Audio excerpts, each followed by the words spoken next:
All right, welcome everybody back to the Expendable Show. I'm your host, the Expendable. For those of you who don't know who I am, which that's probably 99.999% of the world.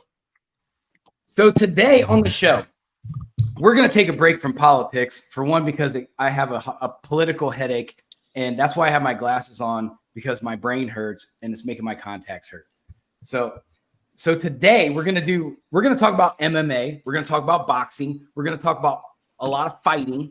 So if you're into sport, into MMA, this is the show for you today. We're going to go through it from front to back with Isaac Sunshine Fredricks.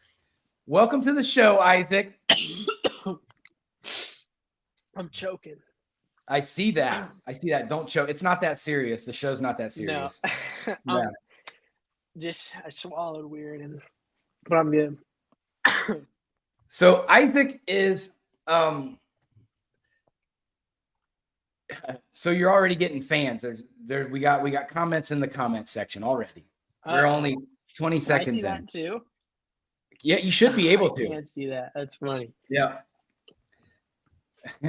So you got fans. I even wore my Sunshine shirt. Heck yeah. Let's go. I got it on. I'll guarantee you my dad's wearing his right now too, even though nobody can see him wear it. He's probably got it. Let's go. I have the white one and the brown one. I never got the black one though. I want to get it. Yeah, black's my color, so I had to get black. Oh, let's see. Shauna's trying to jump in. We'll see. We'll see if she's prepared for success today. All right, you ready? Okay, I get flipped off. First thing she flips me off every time. Never fails.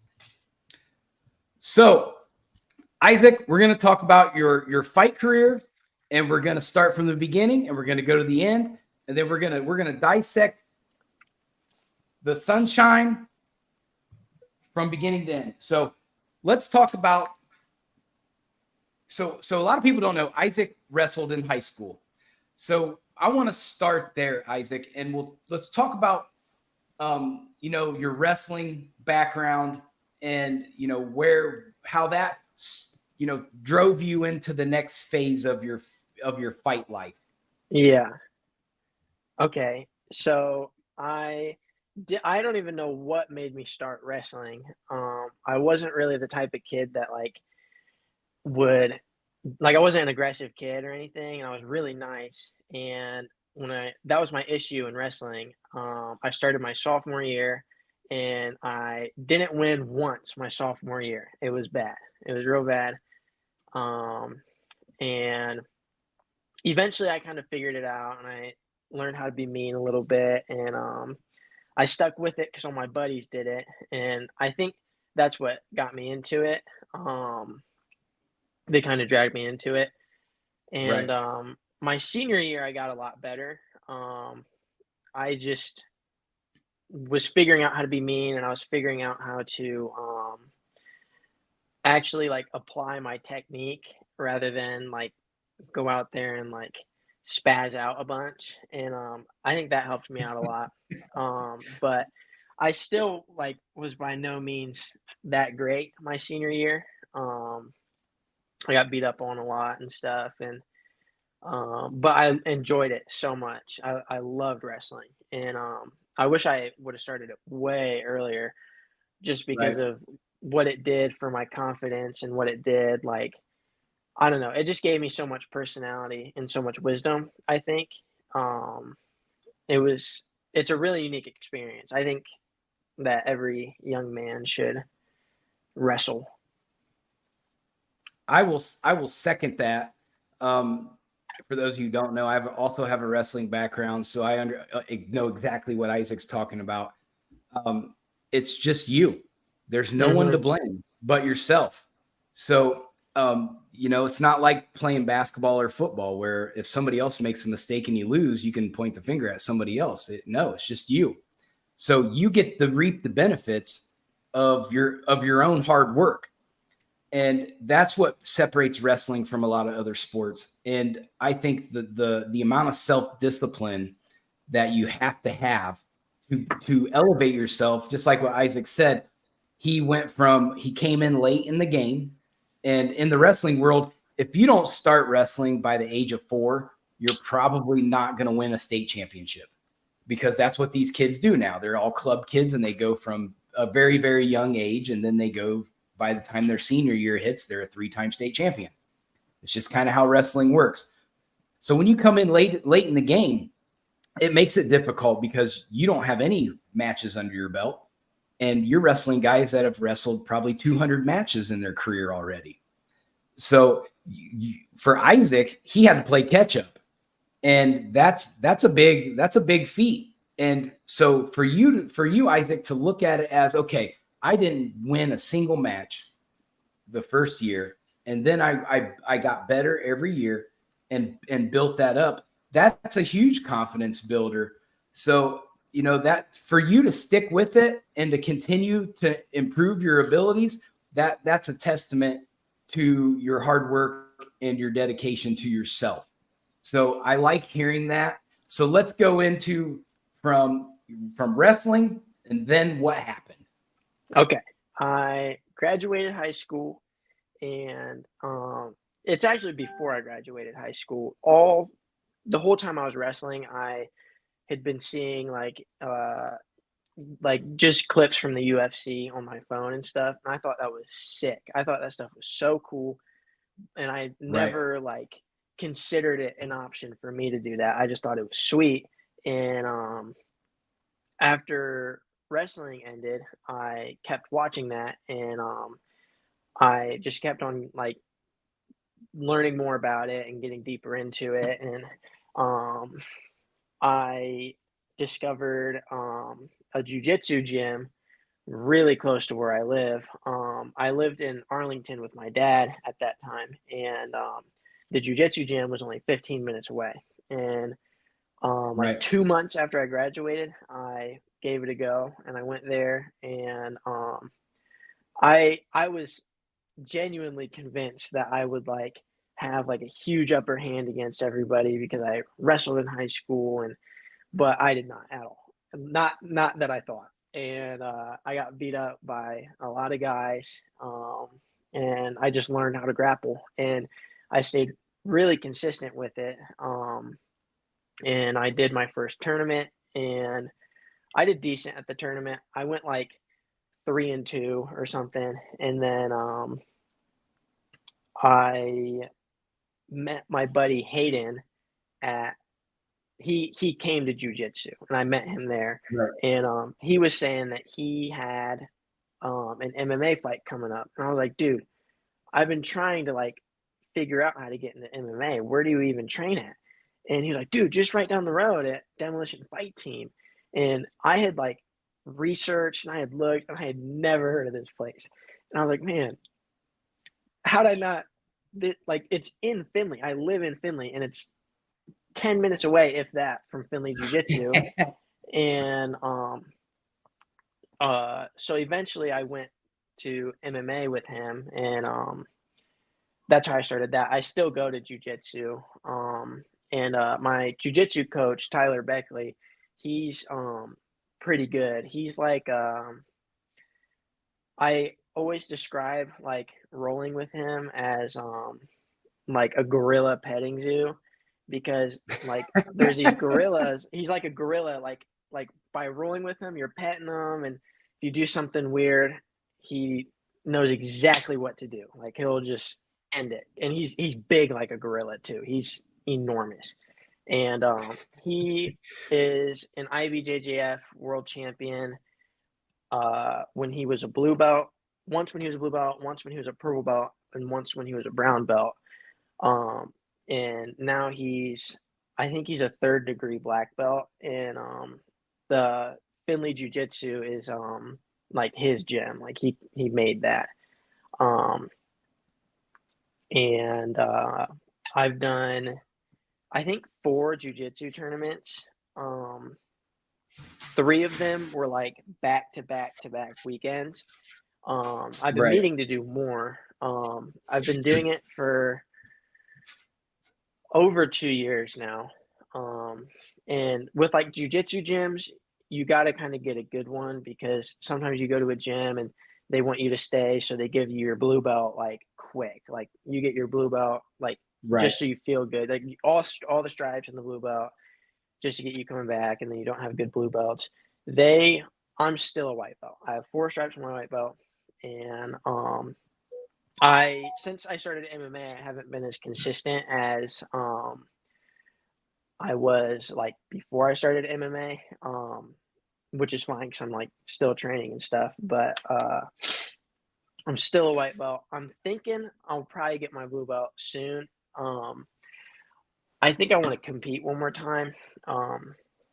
But there's never any hurt in asking your coach, like what can you do to, you know, to be seen as somebody that can earn their blue belt. But I'm glad that it's something that like my coach is really making me have to earn, because Right. I'd rather be a good blue belt. No, I'd rather be a good white belt than a bad blue belt. Right.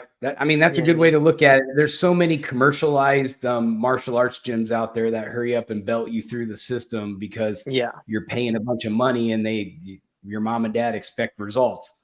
Yeah. Whereas they don't really like say, hey, I don't necessarily need results. I need discipline. This kid needs Hmm. to make it through the system. I have a lot of respect for gyms like what you just described, because you earn every bit of that stripe. And Yeah. I was lucky to have gone through martial arts gyms like that, to where you earned every bead of sweat on your belt Yeah. counted. And Absolutely. so I have a lot of respect for that, and it's going to make you a better fighter in the long run. Um, anything given isn't worth having. Yeah, I Um, agree. Definitely. which that's like the opposite mindset of what Shauna thinks all the time. She just wants handouts all the time. So, anything to say?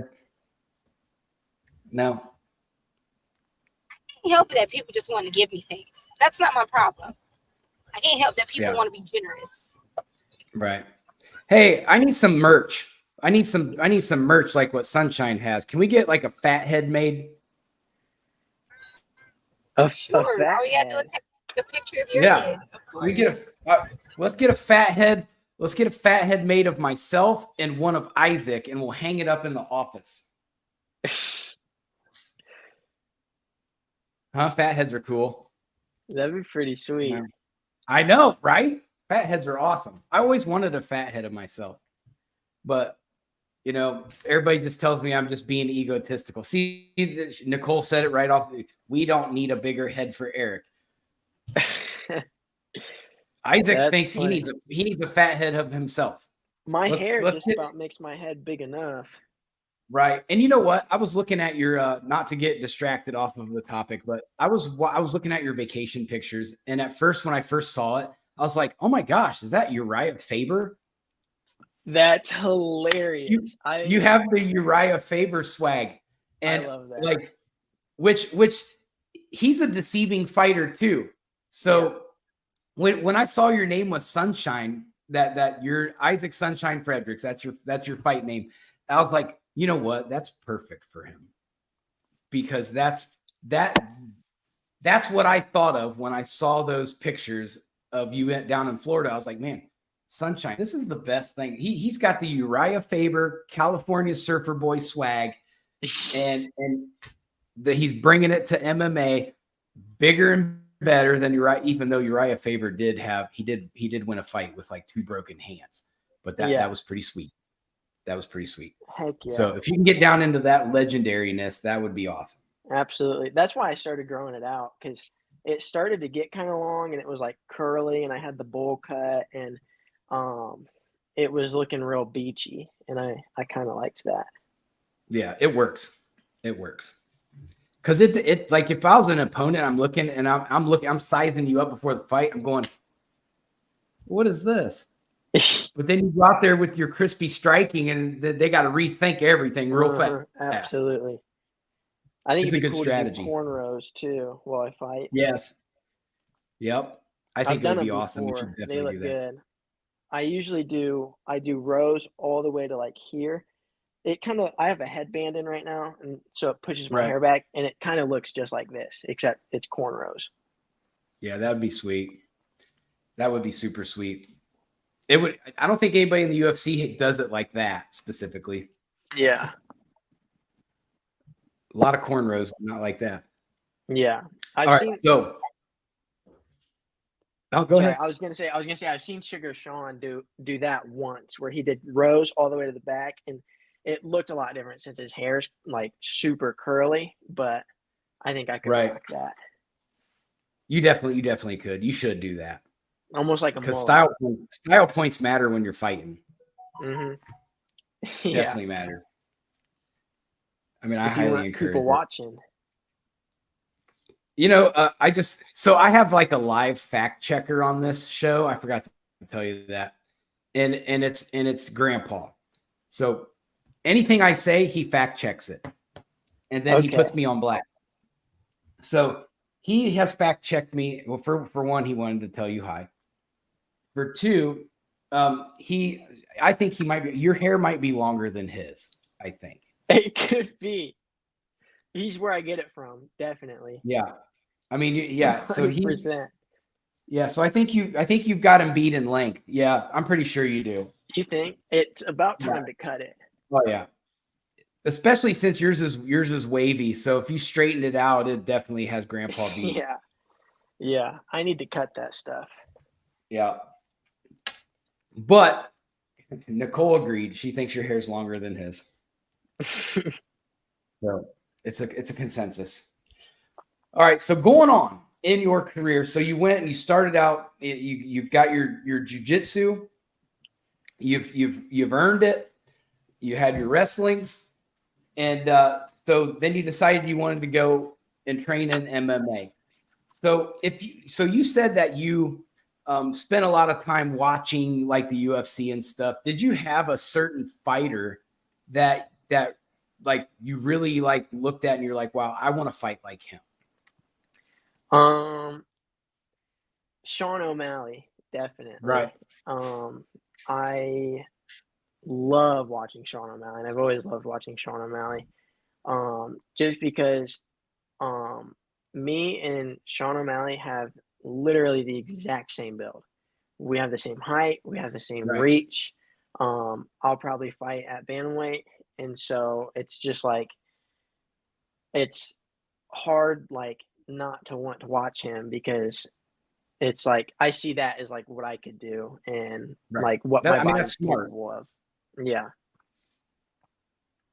But he's who I like used to like love to watch. I still love to watch him, but there's a guy coming up right now named Peyton Talbot, and Mhm. he has 3 wins in the UFC, and he's 9-0, and he is so good. He's a bantamweight, and the UFC is kind of like really building like his like fan base up. They're helping him market and whatnot. Right.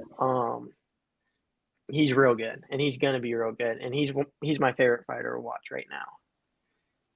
Yeah, I think they do need the UFC as far as their marketing with that. That I don't want to say that the UFC has a problem because I think they're doing just fine. I think Dana White runs a very, very good organization. But Russia runs the UFC. And so Yeah. to bring up a new, American fighter that's ready to take on all the Russian fighters, in the bantamweight division, they need that. They need the next American hero to come up and somebody that we can fall in love with all over again, because we haven't had that in a while. We don't have a Randy Couture anymore, or a Matt Hughes, or guys like that or Chuck Liddell. We're missing that guy. And so I think it'll be interesting, and hopefully there's that wave coming back where some of the real good American fighters start popping up and start developing these legacies again. I think that would make the UFC blow up even bigger than what they are. Definitely. I think it's all about like what works right now, because it's just like at one point in time, like karate was like the trick. Like a karate stance boxer was like Right. the thing that was going to win in MMA. And now it's turning into, and it started with Habib, it's turning into this like Russian wrestler that nobody can figure out. Right. Habib is doing it. Marab is doing it. Umar Nurmagomedov is doing it. And there's all these dudes that come from there that like nobody can figure out the wrestling. I think eventually somebody's going to figure it out, and there's going to be a new version of that. You know what I mean? Yeah, I've noticed that even in the Olympics, like the Kazakhstan wrestlers usually do well in the Olympics. It's a big sport for them, and most of those guys are from like the Kazakhstan area or the Turkmenistan, like the Stan areas, like the old USSR countries, where one of my favorite people in that region is Hezbollah. I love him. Yeah. Or Hezbollah. The little guy. Hezbollah. Man, I love him. I could watch his videos all day long. He's funny. Yeah, when he sucker punches people, that's hilarious. Yeah. But that region, and I've been trying to study the wrestling that they use there. It's like that sambo-ish hybrid wrestling that they use that you're talking about. It is a little bit different, and it's very different angle oriented is what I've kind of noticed. They do it at a much lower level, I think. Yeah. Than what they use American the wrestlers fence do. really well. They use the the fence so is a well. big part of it. Yeah. It's it's basically MMA wrestling. Yeah. Yeah. And I think that's why it's working so well right now. Everybody's just having problems like figuring it out and figuring out like the proper counter to it. Yeah. I had a kid that I trained one time, and he was very, very good at jujitsu, but he was a horrible high school wrestler. And he was like, you know why I'm so good at jujitsu? I was like, no, why? He was like, well, because I spent so much time on my back in wrestling. Yeah. I guess that makes sense. That's funny. Who would have thought that would have came in handy in the future? Yeah, seriously. He knows what to do on his back. Yeah, it's funny that in jujitsu, in certain situations, when you're on your back, you're like at an advantageous like position, but wrestling is all about never touching your back on the mat. Now, did you struggle with that transition when you went from wrestling to jiu-jitsu? Because I did. It threw me off. Yeah. Anytime that like somebody goes to take you down, you just kind of like reflexively, like instinctively, like turn out of it and try and land in your base. That way you can start working on standing back up. And even in like scrambles, even in scrambles, your hips are so square down to the mat just from, wrestling. It's kind of hard to shake that habit off. And I to this day catch myself doing it often. Right. Even in like the mentality of wrestling, because you're an attacker in wrestling. You're successful if you're attacking. Where in jiu-jitsu, like I remember the first time I went to a jiu-jitsu tournament, and the first match there, the guy he pulled guard right off the bat. And I'm like, that is so stupid plan. Why would he do that? And as I was watching, I was like, okay, so this is what you're supposed to do. Just pull guard because you're in. But it looks so submissive to do that, where you're just basically giving up the high ground to your opponent.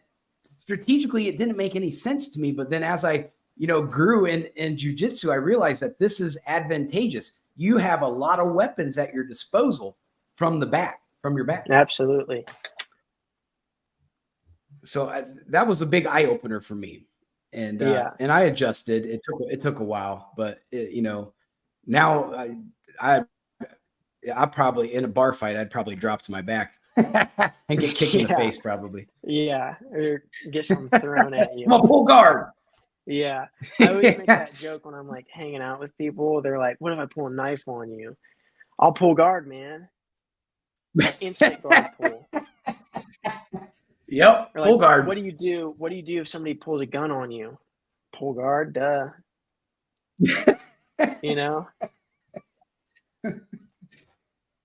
I know everybody's such a genius when it comes to fighting, aren't they? Yeah. I'm just gonna pull guard. Yeah. Somebody hits me with a shovel, I'm just gonna pull guard. Absolutely. Yeah. Somebody knocks me out, I'm gonna pull guard. I wasn't knocked out. I was just Not pulling my guard. choice. I'm just gonna Yeah. automatically pass out in guard. But that's funny. It's funny. So when we go from your jujitsu and we migrate into your MMA training, so you went to another gym in Findlay, right? Yeah. For your MMA training. Yeah. What was that gym called? Demolition Fight Team. Okay. So I want to give a shout out to those guys up there for training Isaac and getting him good, because he looks super crispy and he looks good on film. So y'all did a good job. If you're in the Findlay area, check them out and get some good training in. Obviously you train. Who did you train with there? That was a celebrity that we were talking about. Sugar Sean.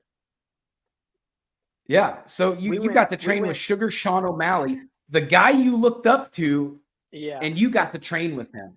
We actually went to Arizona to train with Sugar Sean. Oh, you did? Well, that's cool. Yeah. We went to his gym. There's some good guys at Demolition, definitely, though. We have there's one guy who's in the UFC at Demolition, Dylan Budka. I've watched some of his film.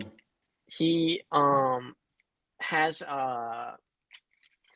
his fight for the LFA before he was in the UFC.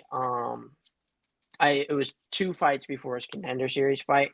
Is like a beautiful fight, and it's like a great display of his striking, and he's a good striker. Like, he's not just a wrestler; he's a great striker. Right. But in these past 2 UFC fights, he's fought good opponents, and he just hasn't been able to get his like striking rhythm going, and it's tough to watch, like, when he's getting beat up on. But I know that he's smart, and he knows what like he needs to do and whatnot. And then we have a couple pros. We have my buddy David. We have Todd Box. We have Quentin Richards. There's probably more that I'm missing. And then we have a lot of good amateur guys. My buddy Hayden is hopefully going to be 4-1 after this weekend. Just a lot of amateurs. And the thing that I think that Demolition is known for is like it's a great gym to start out at, because they are not shy to fight at all. Like, as soon as you get in there, they know how to get you going, and they know how to get you mean, and they will get you a fight 100%. And if you want it, and I think that's something that I could see some gyms like lacking, maybe just being nervous to fight, or I don't know, just not wanting to. But everybody at Demolition fights, and it kind of makes it like less intimidating too, because it's so normal there. Right. I mean, that makes a lot of sense. You walk into a place where people are already polished, and they know what they're doing. They have a goal that they're trying to achieve. So, and they know that you're going to come in, and they're going to figure out if you got what it takes right off the bat. I'll guarantee you that's what they do that there. I haven't walked into an MMA gym that didn't test your fortitude when you walked right in the door. Just out of my own fighting experience and training people in the past, is everybody's an awesome street fighter, and they want to be an MMA fighter until they walk into an MMA gym and get punched in the mouth by somebody who knows how to punch somebody in the mouth. And then you'll find out that most people that are good at street fighting aren't really good at fighting at all. Yeah. So, and most of the time you run into that a lot. Absolutely. Right. Yeah. Or they pick their shots on the streets. Yeah. Yeah. So, I mean, anybody can say that they're an undefeated street fighter, because street fights aren't sanctioned, and there's no ref, and there's nothing that really constitutes like a win in the streak. Right. So it's, you know, Right. Yeah. Like what? How do you win? Well, Yeah. somebody dead, I guess. yeah, yeah, absolutely. So Shauna, she's self-proclaimed undefeated in the whole city of Atlanta. She's beat up every girl in all of Atlanta. I've heard all the stories about how tough she is. Even though she's like 100 pounds soaking wet. So I'm just saying, undefeated. Pound for pound champ. Pound for pound. Here we go. See, I bait her, and she comes in and starts talking trash. No. That's what she does. No, I'm like at least 125 soaking wet. Damn, at least give me a little bit of credit. So we'll put you. You can fight Floyd Mayweather. He doesn't even hit hard. He just will hit you 1,000 times. At least we're the same height. Yeah, you guys are about the same build, I think. Yeah, we are. But yeah, no, I don't like to fight. I don't like to fight. Every time I've gotten into a fight, it's always been in defense. That's it. Did you pull guard? I love her, not a fight. No. You just got to pull guard. That's how you win. No. Pull guard. I didn't pull guard. I'll teach you how to pull guard tomorrow at work. Oh my God. No, I'm okay. That's how you win all the time. I'm gonna hide from you all day because I'm good. Yeah, no. I'm just gonna pull guard around you all day until you learn it. Yeah, my first fight I threw a desk, so I don't think I need to do that. I'm good. I'm okay. If you just pull guard, you can dodge the desk. Okay. Well, cool. Well, I don't think hopefully that's the next allowed. victim. I'm throwing desks is allowed. Yeah, they don't have any Hopefully the desk next in victim the is out octagon. That might be a penalty. Right. I think that's ground to be banned, So- but I don't know. I mean, you can do whatever you want. It's a free country. I mean, that's all I got to say about that. So Isaac, going on. So so with you have your boxing background and you fought already, right? Mm-hmm. Yeah. And your record in boxing is what? 2-0. Undisputed. We're gonna put a statue of you like this in Finley. The Rocky statue. It'll be the Isaac statue. Just have it say 2-0. Etch 2-0 on it. 2-0. Undisputed. 2-0. No, yeah, I've had 2 boxing matches. They've both been pretty good. My first one was in May, I think, and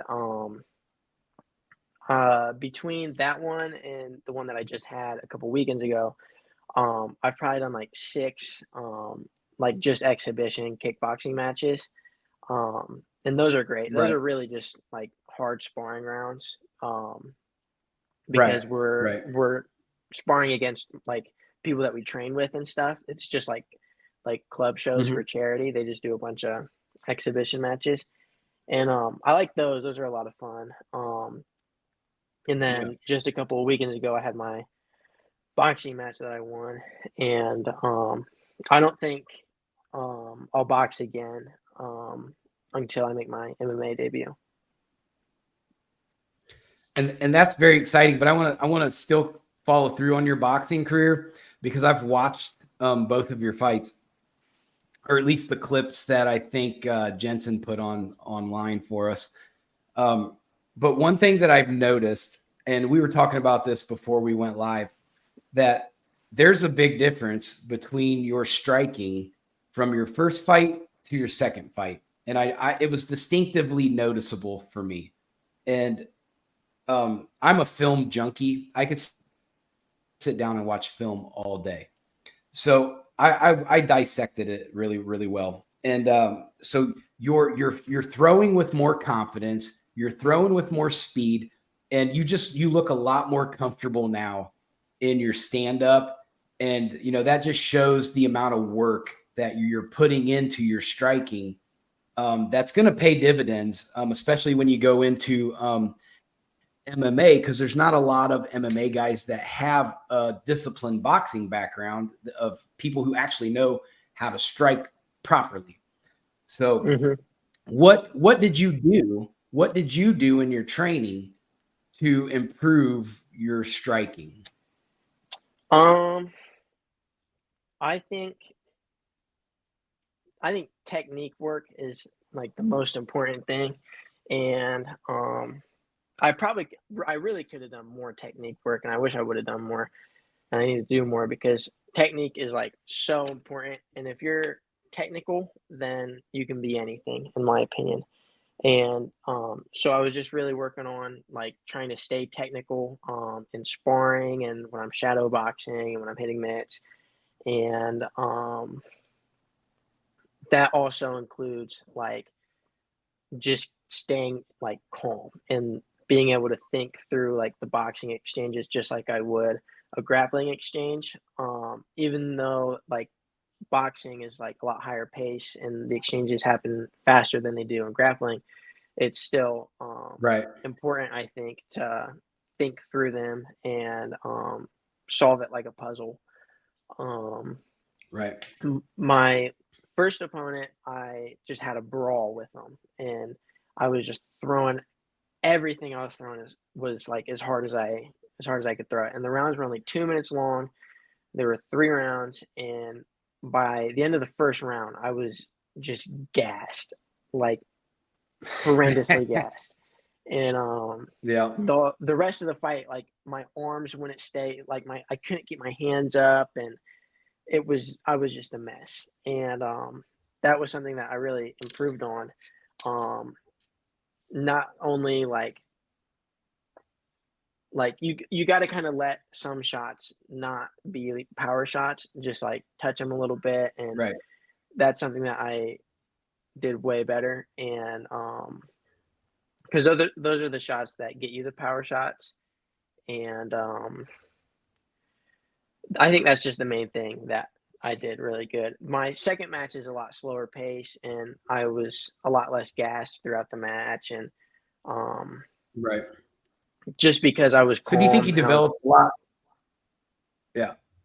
Yeah. Do you think that you developed a lot more ring? Did you develop ring control? Like you in your second match, you knew what to expect, and so you knew a little bit more about how to manage the fight.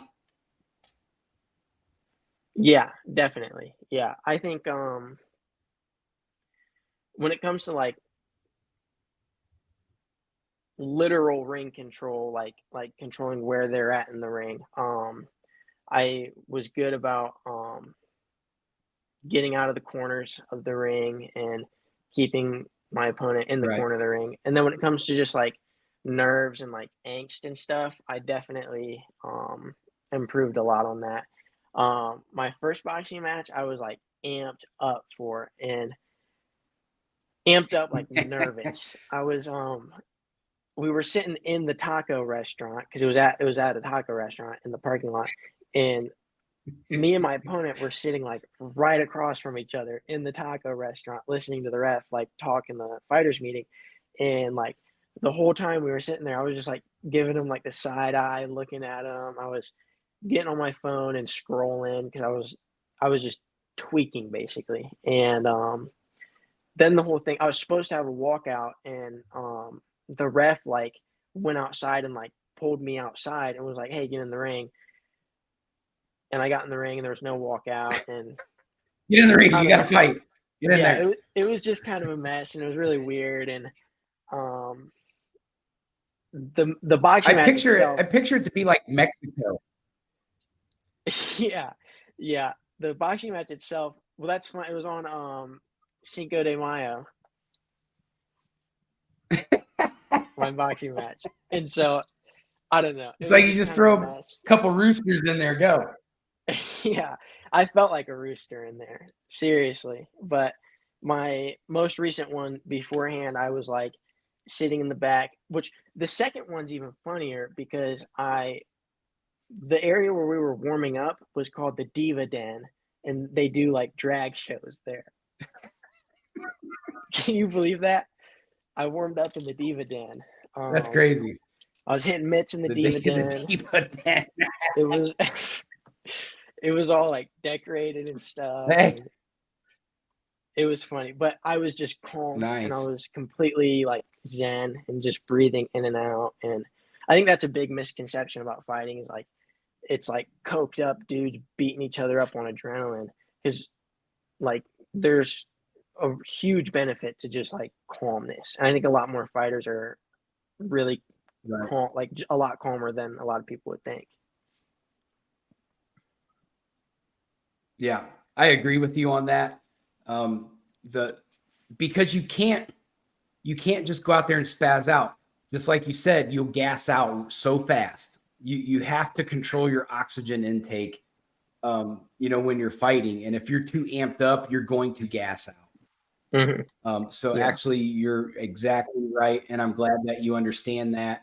It's the same concept applies to wrestling as well. If you go out there amped up, you're going to gas out and you're just not going to be worth anything.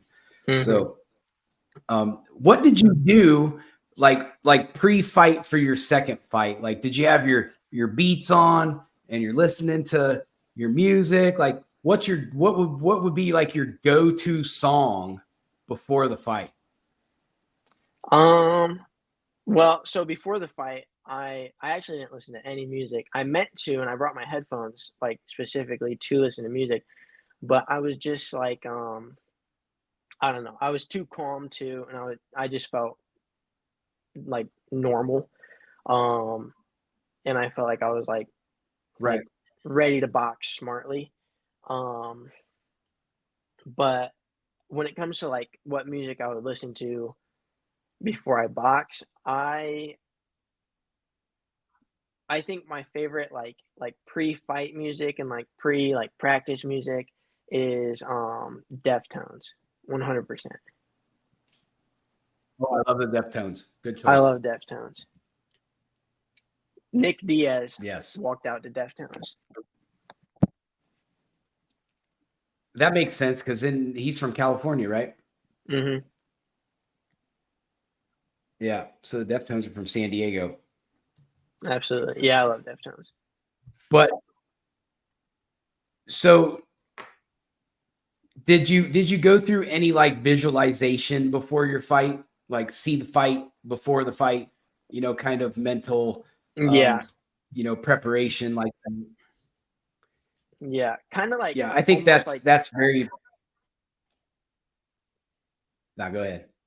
I was gonna say it's almost like you almost have to like meditate on it and really think about it hard and picture yourself like getting hit and picture yourself hitting and just mentally preparing yourself for all the possible situations that you could be in. Right.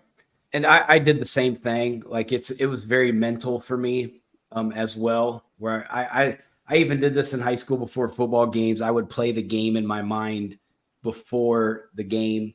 The same thing with fighting. I'd watch myself win the fight before the fight. I think it's beneficial. It gets your mind thinking about success. It gets your mind thinking about the probabilities of different situations that you could get in the fight. So I think you should, obviously continue doing that. It's going to help you if you're 2-0. So yeah, absolutely. Yeah. Yeah. It's definitely a huge mental thing. So Shauna has to, you can go. Yeah. Shauna has to prepare. She has to prepare mentally for work every day with me, because my brilliance just rubs off like everywhere, and it's hard for her to take it sometimes. That'll do it. No comment. She wants to kill me sometimes, I think, or unalive me. I forgot. Wait, I can say whatever I want. This is my podcast. Yep, she'll pull guard. I don't think you've met anybody that doesn't want to possibly kill you at least once. I had the Israelis go after me one time. I remember that. That was fun. Yeah, the perks of living in a big city. There's a gangster around every corner. How'd that happen? It was a business transaction between a former employee, and he got into some trouble with them, and I stepped in and had to solve the problem. In layman's terms. That's crazy. Yeah. Sometimes you just have to show no fear and show no weakness, and you can usually solve problems without having a problem to solve. Yeah, I guess so. But anyway, let's talk more about Isaac and his fight career. So I'm excited about your MMA debut. Do you have any idea when that's going to be, or where it's going to be? I'm hoping definitely by the end of the year. That would be ideal. It's October right now, so probably November or December.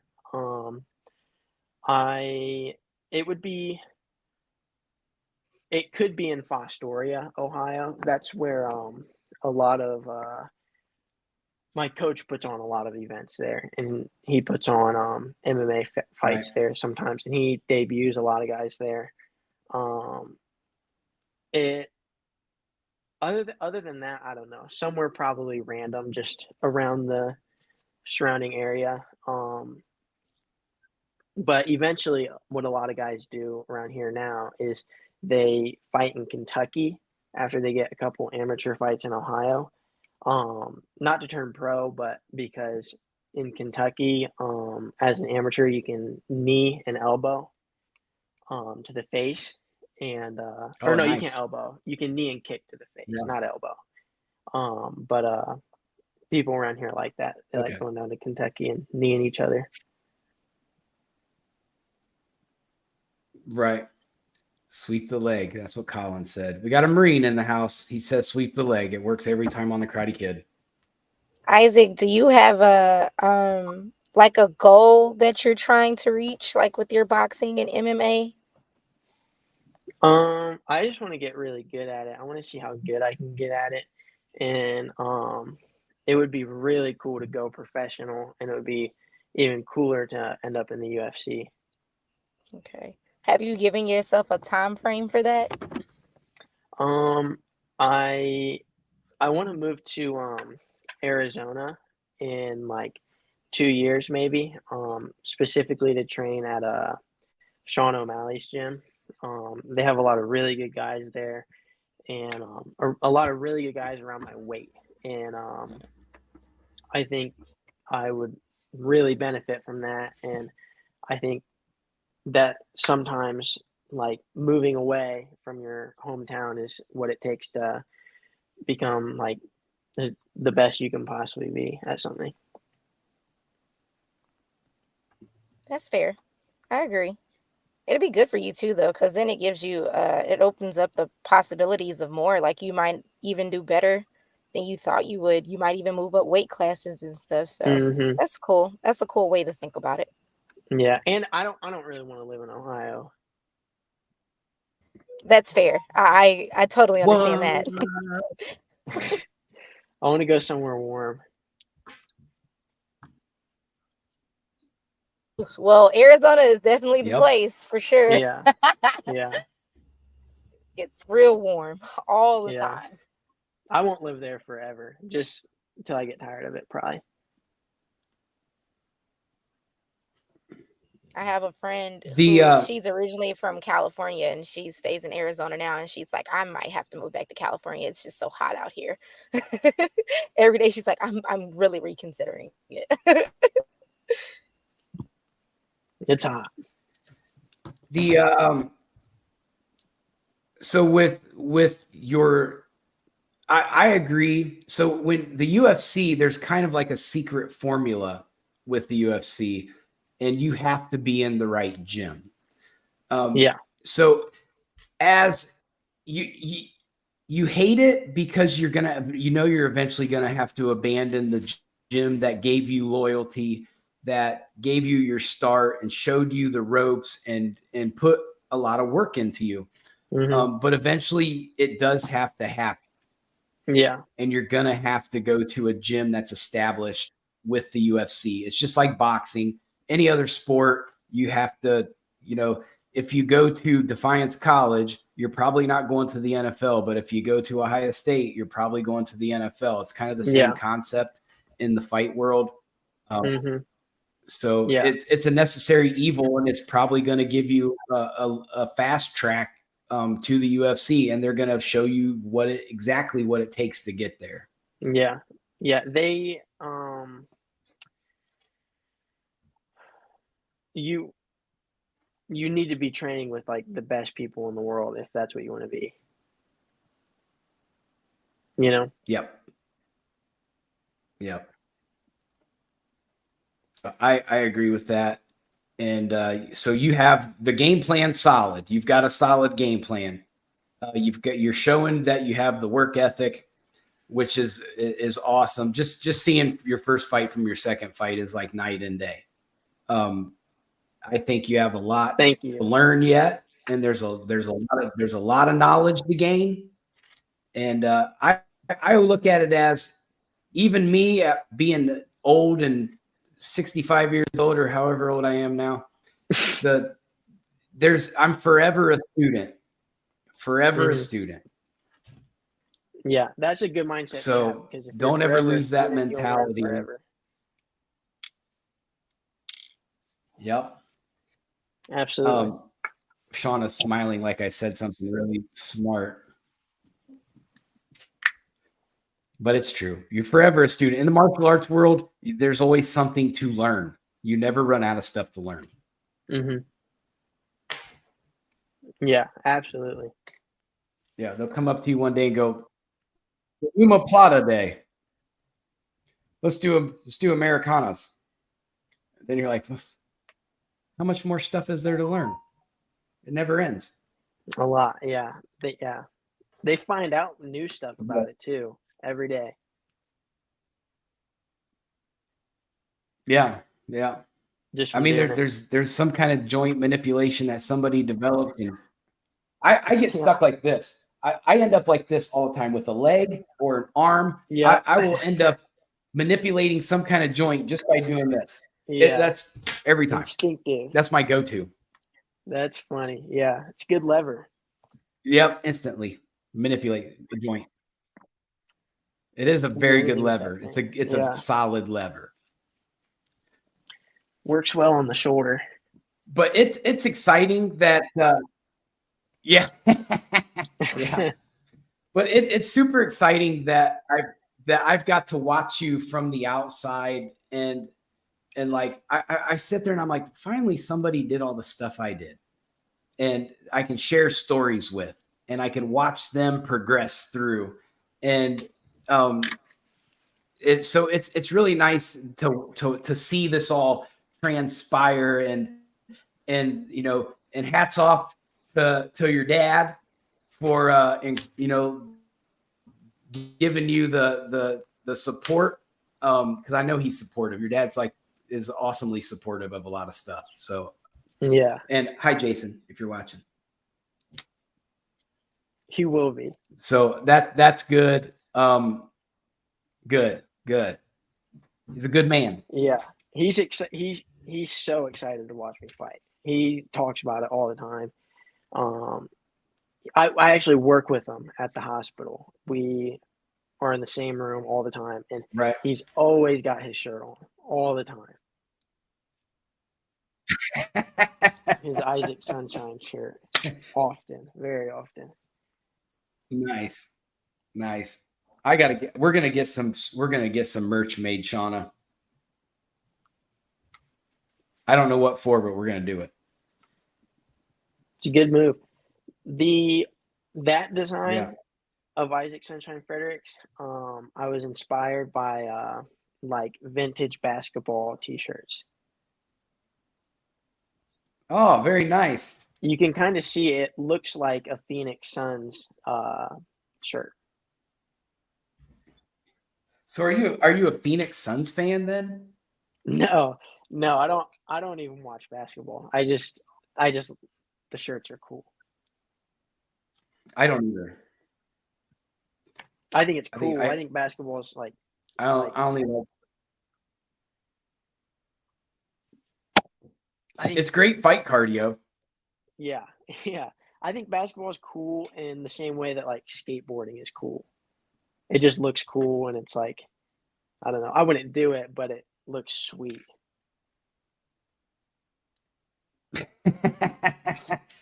I can't shoot. I'd be worthless. No, I can't do anything with a ball. I didn't play any ball Yeah, sports in high it's school. over with. I have poor hand and Yeah, eye coordination when it comes to basketball. The dribbling and running is not it.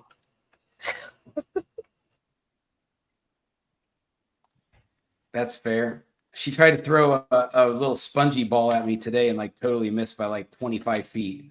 It's like, how do you throw That that? made perfect contact. Let's Like not 2 feet play. away from me. Let's not play. That made very perfect contact.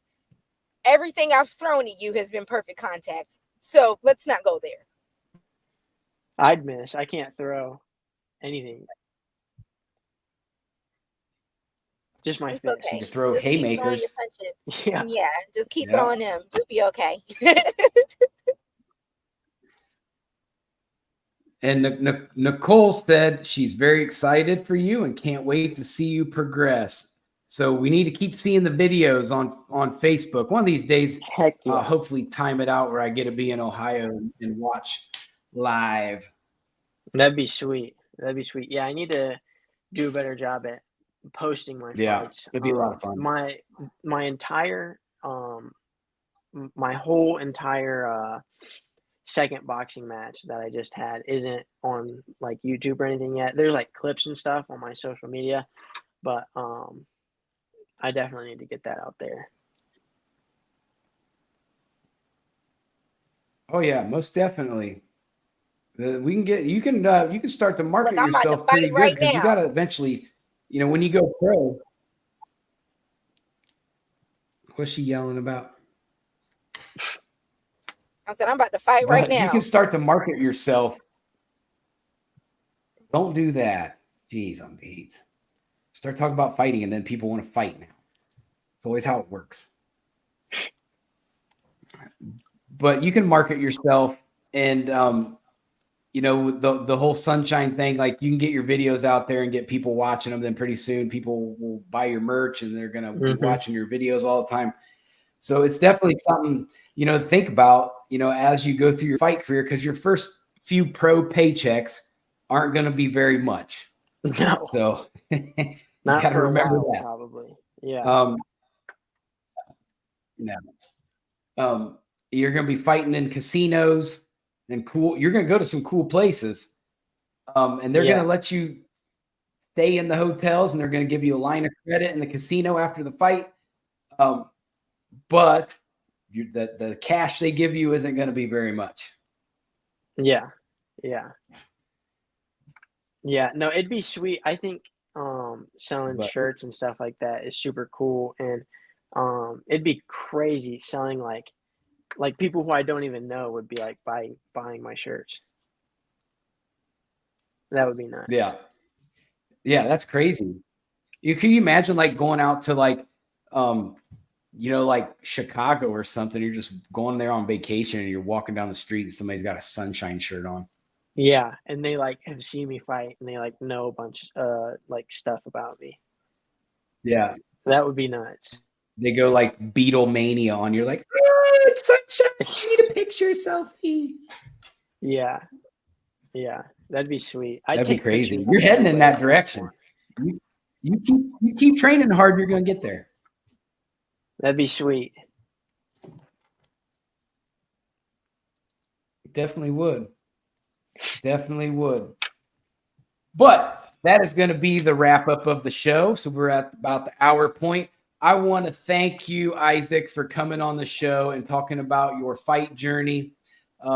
We will be paying attention here on the Expendable Show World.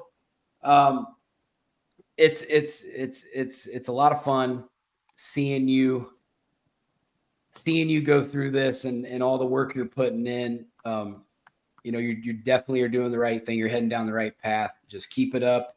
And when it gets tough, get tougher. Yeah, So, absolutely. Thank you. so thank you for coming on the show. And we'll have you come on after your first MMA fight, and we'll talk For about sure. your fight and hopefully we'll talk about what went right. Yeah, definitely. Definitely. Thank you. Right. Right. Thank you. So we are gonna see. We'll be back on Sunday. Sunday, we'll catch everybody on Sunday, and we'll talk about something political. Hopefully, Israel doesn't get blown into the next millennium. So, thanks for tuning in, and we'll catch you guys next time. Peace. Hi, Sarge.